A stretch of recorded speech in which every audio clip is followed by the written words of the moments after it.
My neighbor invited me over for dinner, and it turned out to be a cult meeting. Okay, let's unpack this. Have you ever gotten a dinner invitation that started out just fine, perfectly normal, maybe even a bit exciting, free food, whatever. But then it slowly, kind of subtly morphed into something, well, unexpected, something that just made the hairs on the back of your neck stand up a little. It's fascinating, isn't it, how quickly a seemingly benign social thing can shift. It reveals these layers of something completely different hiding underneath. And for our deep dive today, you've shared this really compelling account, a real-life story of exactly that kind of scenario. It's almost a masterclass, in how easily we can stumble into something. Well, something else. Absolutely. So our mission here is to navigate this story as it unfolds. We're going to pinpoint those tiny, almost imperceptible aha moments, where the red flags start waving. And more importantly, figure out what we can learn about how subtle manipulation works. So maybe you can spot these patterns yourself. So our story kicks off in a, let's call it a mid-tier apartment complex, Portland, Oregon. Picture it. Not the cool, trendy part, definitely not the rough part, just that sort of aggressively mediocre middle ground. Cracked pavement, you know the type. A pool that's apparently been under maintenance since 2019. And that distinctly weird laundry room smell. You know what? Now, the narrator's immediate neighbor, Alan, late 40s, sports a balding ponytail, always smells faintly of patchouli and cumin. Seems harmless, right? Gives a wave, asks about your day, even drops off extra zucchini from his little balcony garden. And it's really crucial to note how these first details, they establish this veneer of normalcy, almost benign eccentricity even. This is such a common tactic in coercive groups. They rarely seem obviously sinister at first glance. They blend right into the mundane. It makes their initial approach feel totally innocuous, maybe even friendly. Right. So one day, our narrator bumps into Alan in the hallway, juggling groceries, the whole bit. Alan's holding lentils, mason jars, naturally. And he extends this invite for a small dinner Friday night. Says, just a few friends, nothing fancy. That is such a common entry point, isn't it? Just casual. And it brings up a key question, really, for anyone listening. Why accept? What makes an invitation like that appeal? Well, the account highlights really relatable stuff, living there over a year, not knowing anyone well, and let's be honest, the undeniable draw of free food. It's often these everyday vulnerabilities, loneliness, maybe just needing connection, that gets subtly exploited. Exactly. So Friday comes around. Our narrator almost bails, but goes anyway. Alan's apartment smells amazing, actually, like this rich, spiced stew.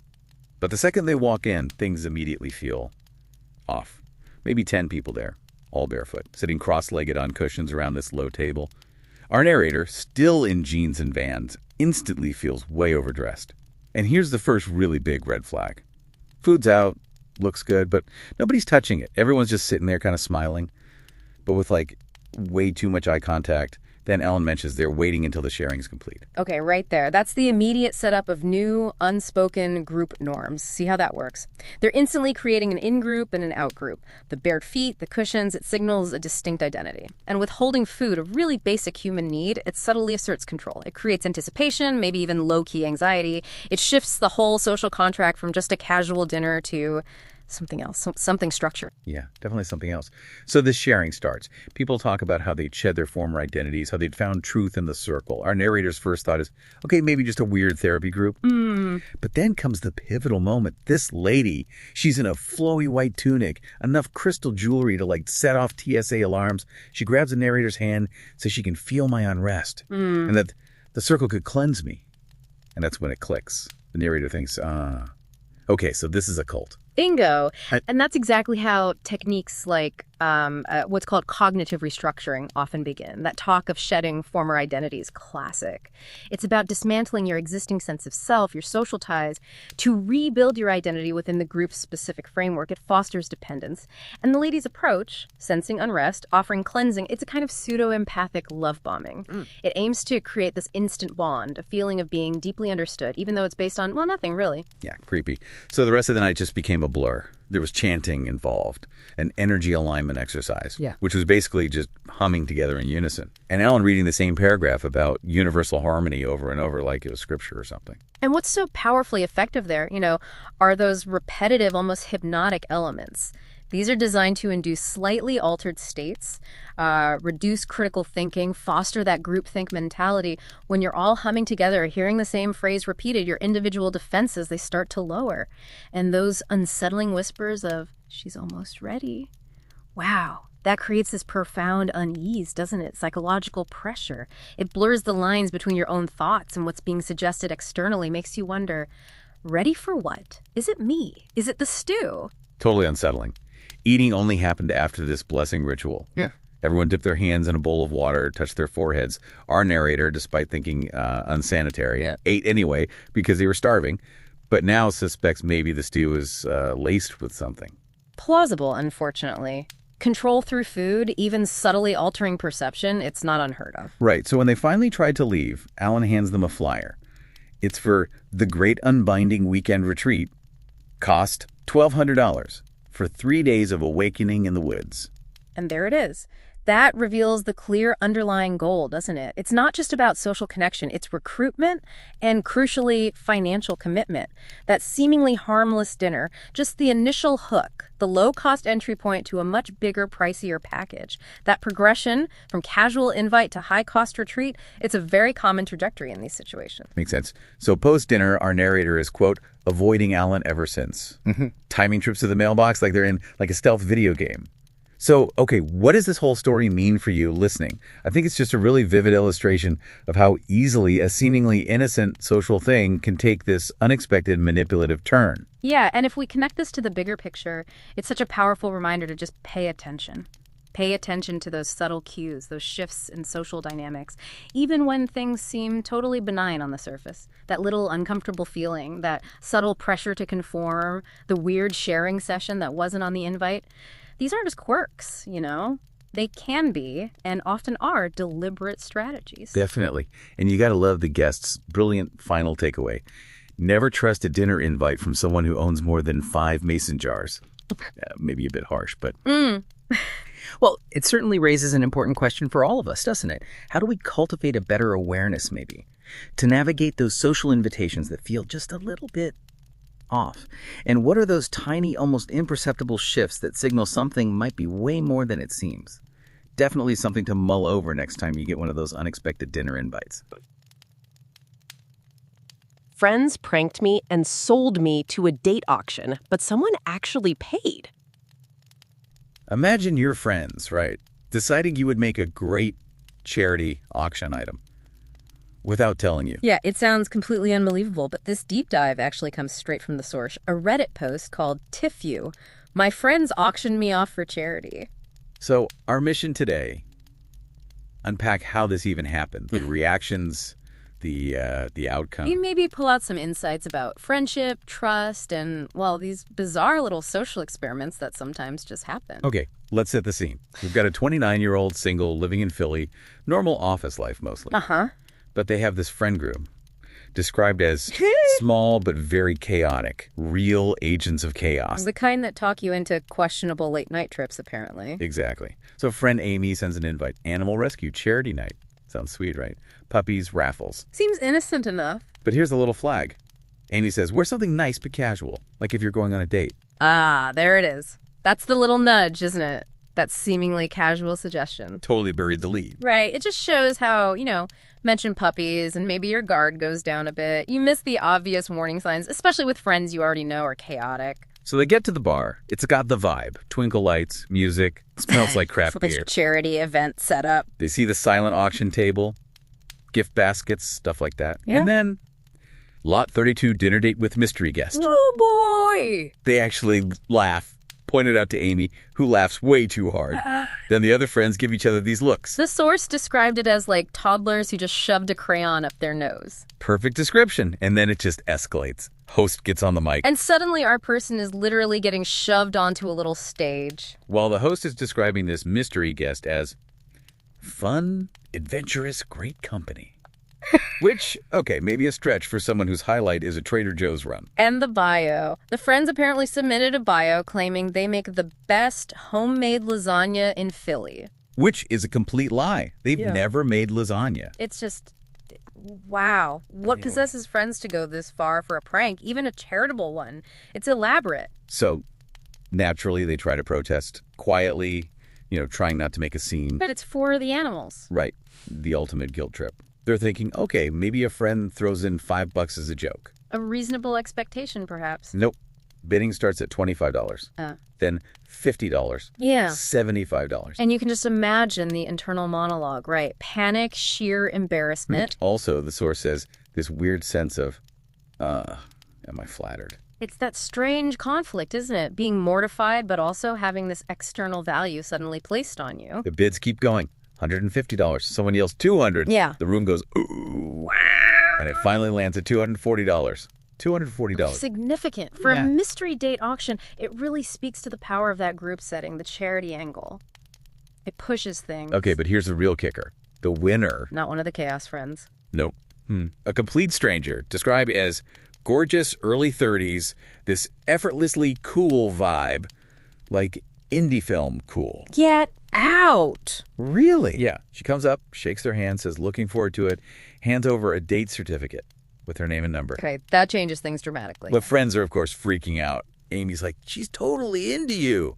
Another friend chimes in, or she's rich and thinks you're a fixer-upper project. Always helpful commentary from the agents of chaos. But seriously, that's the big question now, isn't it? Why did she bid so much? Was it just charity, genuine curiosity? We don't know yet. But the source says they've texted, and a date is actually set next Thursday. Oh, wow. At some upscale tapas place, apparently known for dangerous sangria. Okay, so this story isn't even over yet. This date is happening. Right, so our person is left feeling, well, excited, a bit bewildered, maybe thinking it's all some weird social experiment. And probably still wanting to throttle their friends, just a little. Just a tad. So I guess the immediate moral, like the source said, is maybe be suspicious of a wear something cute invite from your chaos agent friends. Definitely note that down. But thinking bigger, for you listening, what does this whole bizarre episode tell us? Maybe something about how weirdly connections can form, or just how unpredictable, seemingly normal social events can become? Something to chew on? How I met a guy who only spoke in questions. Well, it's genuinely going to make you pause. Maybe even rethink some everyday habits. We're looking at a Reddit post. On the surface, it's just a really strange encounter someone had. Right. But underneath, there's this powerful little lesson about perception, about choice. Yeah, it's amazing how one random moment can just shift things, even like you said, your lunch. Exactly. So let's set the scene a bit for this unusual deep dive. We are talking about a post from TIFU. Right. Today I fed up classic Reddit. Exactly. Known for, amusing blunders, sometimes quite profound ones. And our narrator paints this picture of a totally normal Tuesday, like a spill coffee down your sleeve kind of day. We've all been there. Totally. They work in marketing. For a furniture retailer, apparently. So you can almost smell the showroom, right? That mix of lemon pledge and maybe a little despair. Yeah, I can picture it. And lunch break is sacred, obviously. Usually involves a trip to this cash-only sandwich place. Oh, the cash-only places. Always the best sandwiches, though. Aren't they? But this one also has one of those slightly dodgy $3 ATMs right next to the counter. Adds to the charm, I guess. So, okay, our narrator grabs their lunch, heads back. What happens next? Right, so they're walking back, usual turkey on rye sandwich in hand, and then they see him. Him? A guy. Just leaning against a lamppost, corner of 5th and Miller, the post says. Okay, that's some guy. Well, yeah, but the description's interesting. Tallish, skinny, maybe late 30s. Plain gray hoodie, cap with no logo. The no logo thing is almost louder than having one sometimes. Exactly what the narrator thought. Makes him stand out more somehow. And he's got a small spiral notebook. And he's just staring at people. Okay, that's already a bit weird, just observing everyone. Yeah, it's instantly kind of disarming, isn't it? It breaks that unspoken city rule, don't make eye contact, keep moving. Right, the bubble. And then he speaks, breaks the silence, aims his first question right at our narrator, who's just trying to get back to the office with their turkey sandwich. Okay, what does he say? Is it lunchtime already? Okay. Innocent enough, maybe. Small talk. You'd think, but then, immediately after, do you always eat turkey on rye? Whoa, okay. Get a bit personal now. And then the kicker, this is where it really pivots. He asks, do you like turkey, or do you eat it because it's safe? Wow.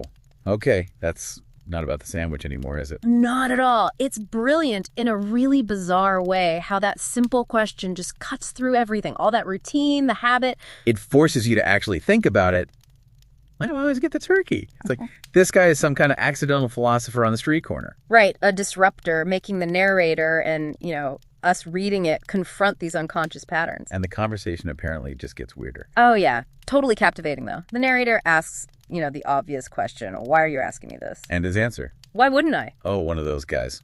Deflecting with more questions. Exactly. Classic evasion. It's like he's playing by completely different rules. The narrator tries again. Do you talk to everyone like this? Let me guess. Another question. You got it. Is there another way to talk? Okay, this is intense. Did the narrator try to get any, basic info? A name? Where he's from? Tried that too. Where are you from? Met with questions. Do you have a name? What's in a name? Seriously? Yeah. Like a budget Socrates just messing with people on their lunch breaks? Pretty much. It forces this self-reflection, but imagine just wanting to eat your sandwich and get back to work. It must felt like an interrogation. Yeah, less philosophy, more unsettling. So how did the narrator process this whole thing? Well, they basically concluded the guy was, and I quote, either doing a bit so deep he's forgotten how to stop, or his brain is wired in some way I've never encountered. That sounds about right. An enigma. And then, as the narrator is trying to actually leave, the guy hits them with one last question. Really personal, this one. What was it? Do you think work will miss you if you're late? Oof, that one lands. The narrator admitted it hit a bit too close to home. Yeah, it connects back to that feeling of being completely thrown off, having your mundane little choices suddenly put under a microscope by a total stranger. It makes you think about inertia, doesn't it? How much we just do things because we did them yesterday. Exactly. That last question taps into something behavioral economists talk about: default bias. We just stick with what's familiar, the safe option. Yeah. Even if maybe Yeah. it's not what we truly want. So what happened after? Did they ever see him again? Nope. Never saw the man again. The narrator apparently kept walking that route for a while, hoping for, answers, closure. But nothing. Nothing. But here's the really fascinating detail. The punchline, almost. Go on. The turkey on rye sandwich. Yeah. It never got eaten, just sat on their desk all afternoon, thrown away untouched at 4 p.m. Wow. So the questions actually worked. They actually made them stop and not eat the sandwich. Seems like it. And it leaves us with that lingering thought, the one the narrator ended up with. Do I actually like turkey? Or is it just safe? This whole deep dive, really, it's just such a potent reminder. Some people, some moments, they just leave you with more questions than answers. Literally, in this case. It really pushes you to consider, doesn't it? Yeah. How often do we make choices, big ones, small ones, lunch orders, without really digging into why? How often do we just pick safe? Because it's easy, it's the default, it doesn't require much thought. It's definitely something to chew on. Maybe next time you reach for that usual coffee order or sandwich, just pause for a second. Ask yourself why. Is it what you want, or is it just safe? TIFU by accidentally sending my coworker a rant about them. We're plunging headfirst into something pretty terrifying, actually. Accidental messages. Oh, yeah. Specifically, a workplace mishap that, it's going to make you cringe. Definitely. Our source material for this one comes straight from Reddit, a first-hand account, and an office communication gone spectacularly wrong, like really wrong. And our mission today really is to unpack how things like cognitive overload, emotional flooding can just totally override our best intentions. Yeah. Making even basic digital checks just vanish. We'll dig into the psychology behind these slip-ups and how they can fundamentally reshape trust at work. It's your shortcut, really, to understanding why that recipient check is so crucial. So the big question, what happens when your totally unfiltered thoughts about a coworker, accidentally land right in their inbox? Let's get into it. Yikes. Okay, so our sender, they were already having what they called a day. Picture this. Spills coffee down their shirt, first thing, 8:45 a.m. Steps in something really sticky on the train platform, you know the feeling. Ugh, yeah. And then has to sit through a 40-minute Zoom call with someone breathing heavily into the mic the whole time, like a horror movie. That is just background stress building. Totally. Their tolerance was just shot. 0. And that kind of cumulative stress, right? Those little daily irritations. Yeah. They create this state where you're just ripe for, emotional regulation failure. Right. You layer that onto the normal pressure cooker of an office. And even a small thing can push someone over the edge cognitively. Absolutely. And that trigger arrived in the form of Greg. So Greg works at this mid-sized marketing agency in Chicago. Okay. Our source described him as, and I quote, the human embodiment of a loading icon. Wow, okay. Just notoriously slow, always circling back on things. Personality, unsalted crackers, urgency, dial-up connection. Oh, that's harsh but vivid. Yeah, the center was convinced Greg just used meetings to hear herself talk. It's a classic office figure, isn't it? That person who somehow becomes the magnet for all our built-up frustration. Totally. And what's interesting is that internal story, the sender, built the unsalted crackers, the dial-up. It's maybe a coping mechanism, but it also amps up the emotional charge, ready to, explode. And explode it did. Around 2 p.m., Greg himself, Mr. Unsalted Cracker, drops it by the sender's desk, says he needs a quick alignment on a client deck. Uh-oh. Quick. 45 minutes later. Yeah, the sender's brain is just fried. They finally get back to their desk, open up Slack, and just start hammering out a message to their friend Jess. They're screaming to the void, buddy. Cool. Zero filter. Venting time. Full vent, thumbs flying. This is the actual rant. If I have to listen to Greg say, let's circle back one more time, I'm going to fake my own death. Oh, my God. Man has the personality of unsalted crackers and the urgency of a dial-up connection. I swear he uses meetings as a way to hear himself talk, send help, or a blunt object. Wow. And then they hit send, and that immediate feeling like, wait, glances up at the chat header, not Jess. No. Greg. Oh, dread. And then the little message read check mark pops up. Ah. That's the digital guillotine right there. The source mentioned an internal Windows XP error noise. That's just the perfect description for your professional life flashing before your eyes. It's that lapse in cognitive control, focuses purely on the emotion, bypassing all the normal checks. Exactly. Total panic, lizard brain takes over. They start typing frantically, trying to backpedal. Haha, wrong chat. Sorry, that was a joke about a TV character. The classic wrong chat defense. Does it ever work? Apparently not this time. They add, Greg from Succession, totally unrelated, you're great. You're great, after calling him an unsalted cracker. Oh, the awkwardness. The irony. And Greg's reaction. The lack thereof. Nothing immediately. Too neutral. But the next day, things were definitely different. He became painfully polite, offering coffee, asking for help with really simple things, using the sender's name constantly. Mm-hmm. Yeah, that overly polite thing is almost worse, isn't it? It was this kind of passive-aggressive social maneuvering. The blunder just instantly changed the whole dynamic, forcing them both into this really unnatural performative dance. Totally. And for the sender, it's ongoing torture. They're hyper-aware, overcompensating like crazy. They mentioned laughing hysterically at a joke about printer toner, just living in fear of some kind of petty revenge down the line. And this really shows, beyond the immediate embarrassment, these kinds of mistakes have a real psychological hangover. Mm. They don't just mess with workplace dynamics temporarily. They can build this deep distrust, or maybe worse, this constant draining awkwardness that actually hits productivity. It's a serious reminder that digital words have very real consequences. So what's the takeaway for you listening? Well, the moral from our source is pretty loud and clear. Always check the chat header before sending a rant. Please. And maybe, they add, don't compare your coworkers to bland snack foods in writing. It's not worth the acid reflux. Good advice.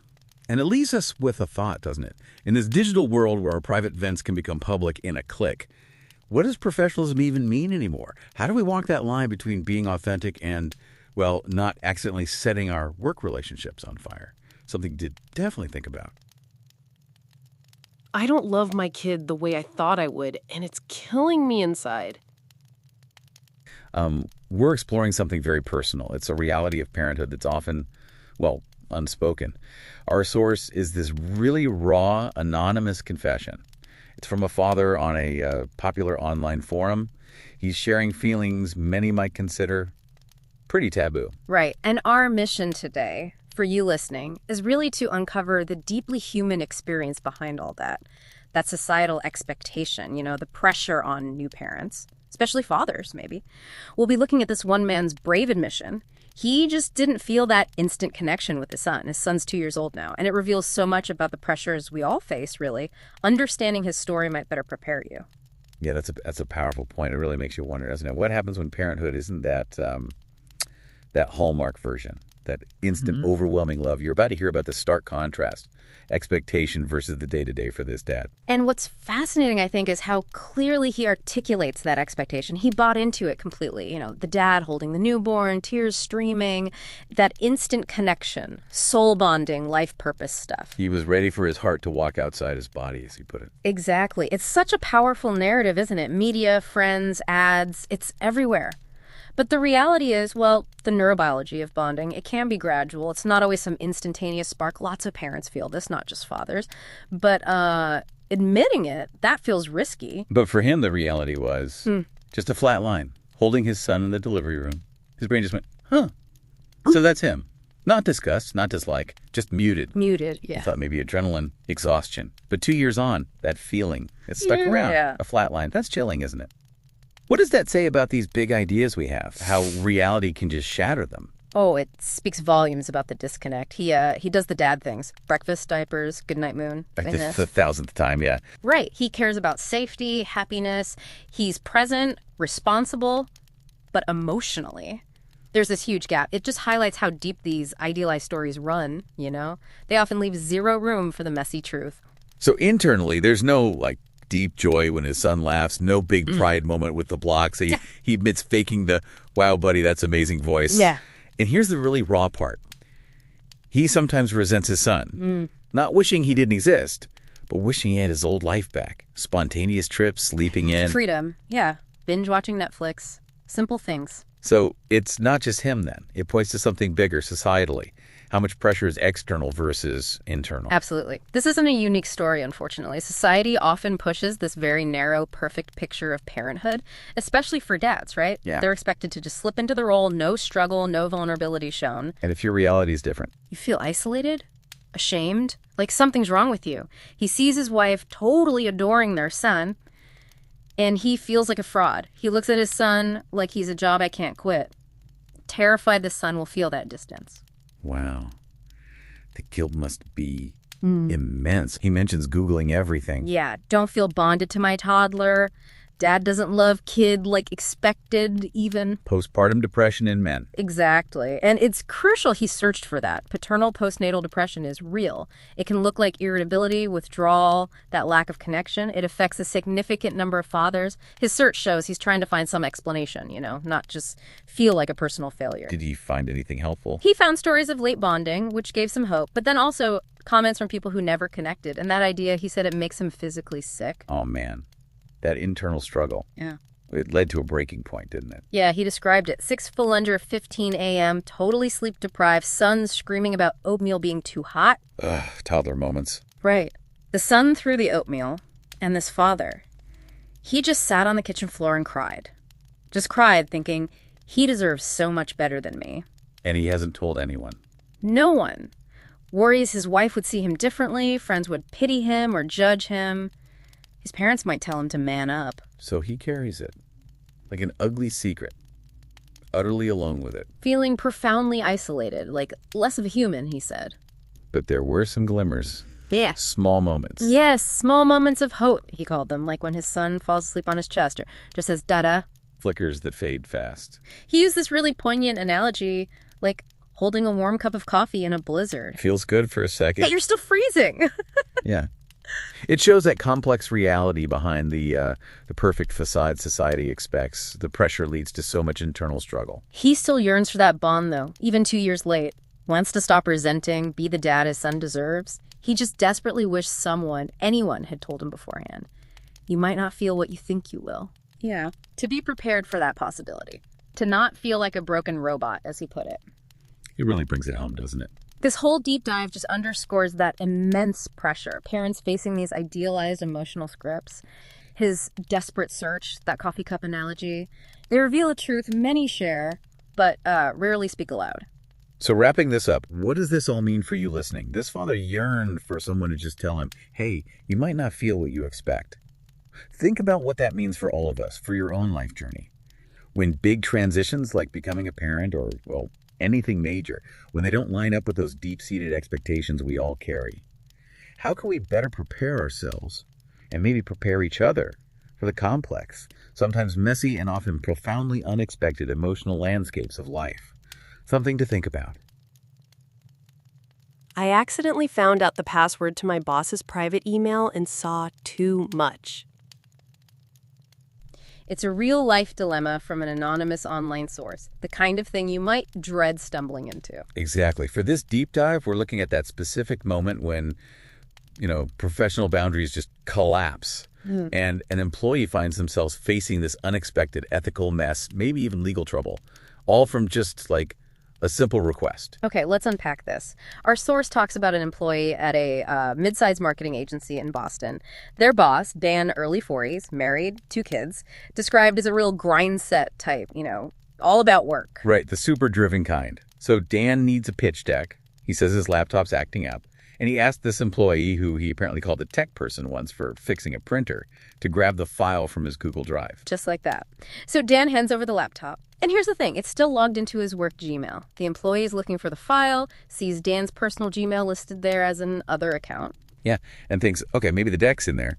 So they click it, and crucially, it just opens. No password needed, which is, wow.